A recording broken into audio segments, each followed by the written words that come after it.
The fresh fish experts at Bonefish Grill. Fresh fish. Fresh.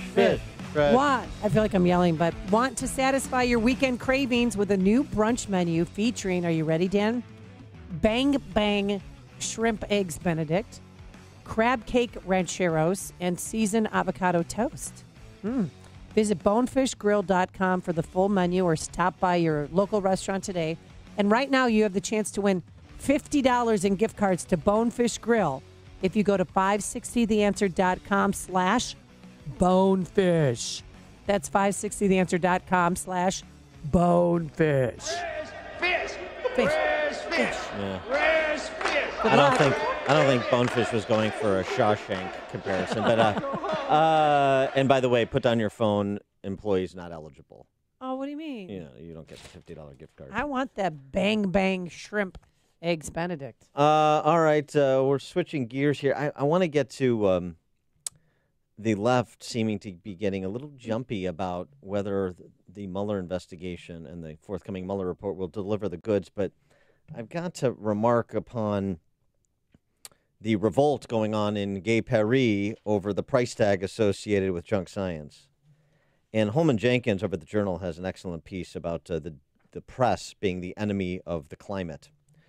He writes, among other things, unfortunately, the U.S. media have become a positive hindrance to public understanding. Consider the systemization of banality known as Axios. That's just great. Last week, it told its presumably politically engaged readership that the way to be smart about climate change is to understand that, quote, in climate science, one side is the scientific consensus and the other is the small but vocal faction of people trying to fight it.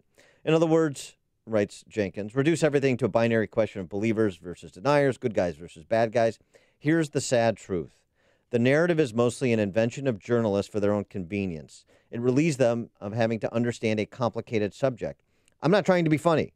Over the past 15 to 20 years, the climate beat has been handed over to reporter activists who've decided that climate science is impenetrable, but at least nobody ever got fired for exaggerating the risks of climate change. For more on this, we're pleased to be joined by David Harsanyi, who is a senior editor for TheFederalist.com and also the author of the book First Freedom, A Ride Through America's Enduring History with the Gun from the Revolution to Today. David, thanks for joining us. Appreciate it. Thank you for having me. You've written on climate alarmism this week as well. The leading cause of hot gas was the headline of your piece.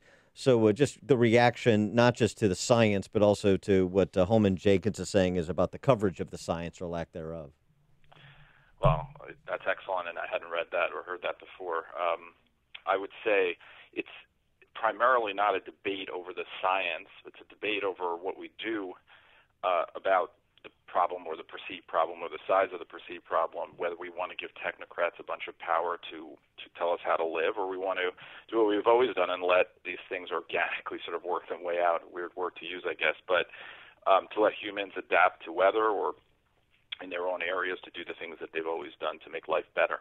So what did you make of the climate report that was released by the Trump administration on the Friday after Thanksgiving?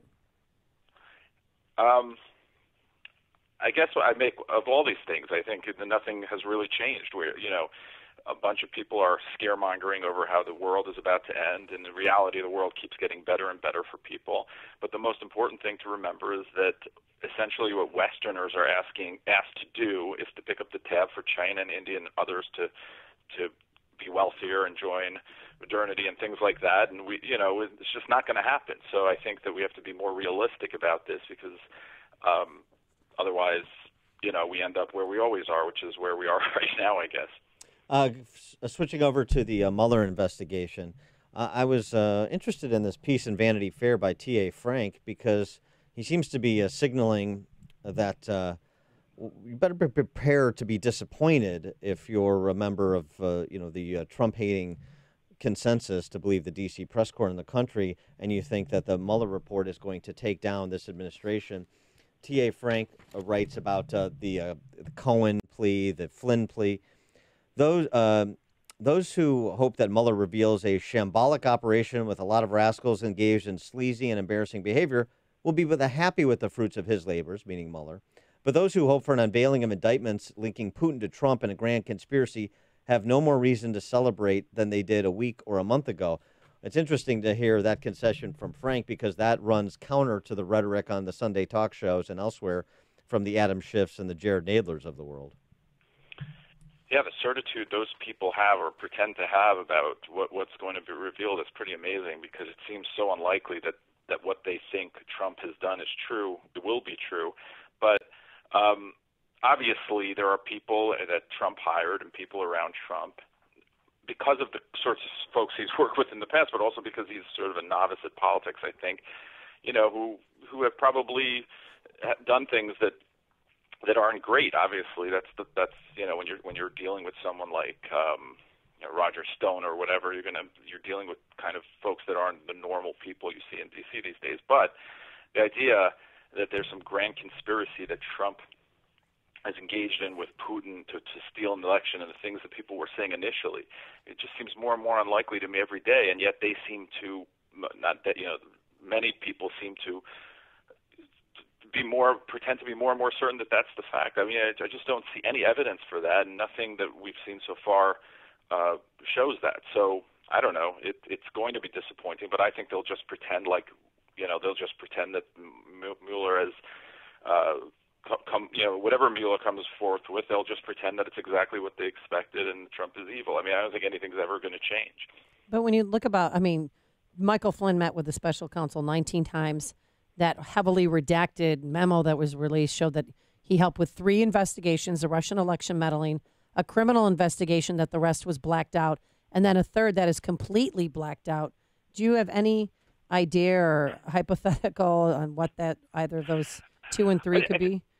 I just can't even believe that he's got in any trouble. I mean, he lied about something. And my theory is, and many people, I guess, theorize this, is that he lied because there was all this political pressure and political and media coverage of the Russians, and he lied about it and he got in trouble.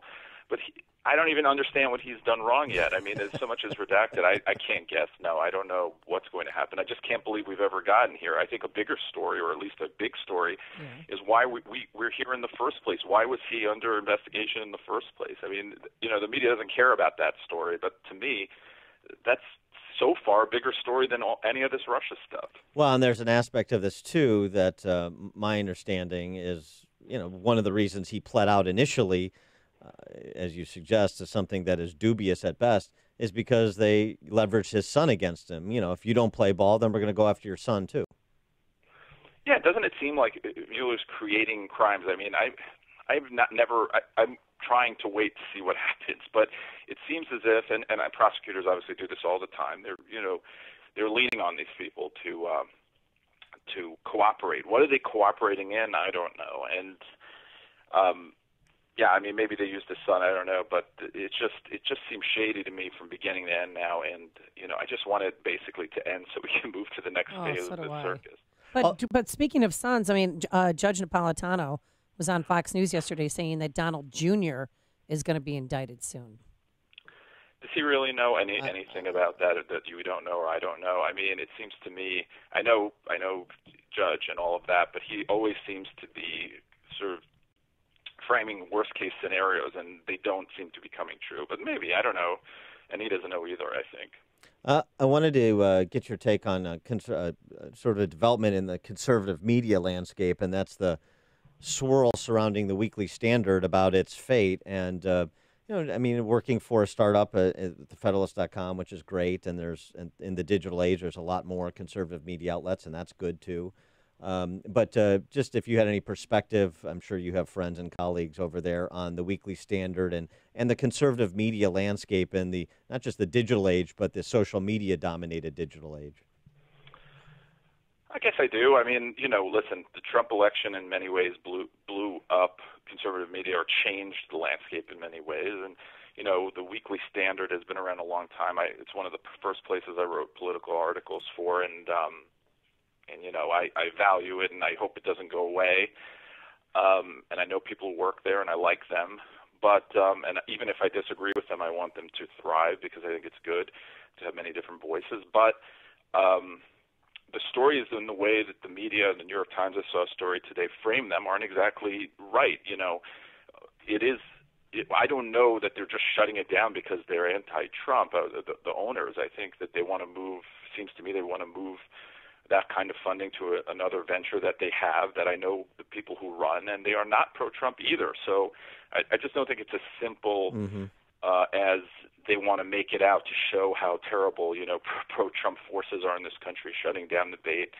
I think it's just more complicated, and I hope it doesn't happen. I like the Weekly Standard, but I think that we all deal with the financial realities of this business. I worked at a newspaper that almost doesn't exist anymore, and it had nothing to do with their position or ideology. It had to do with just the realities of the business.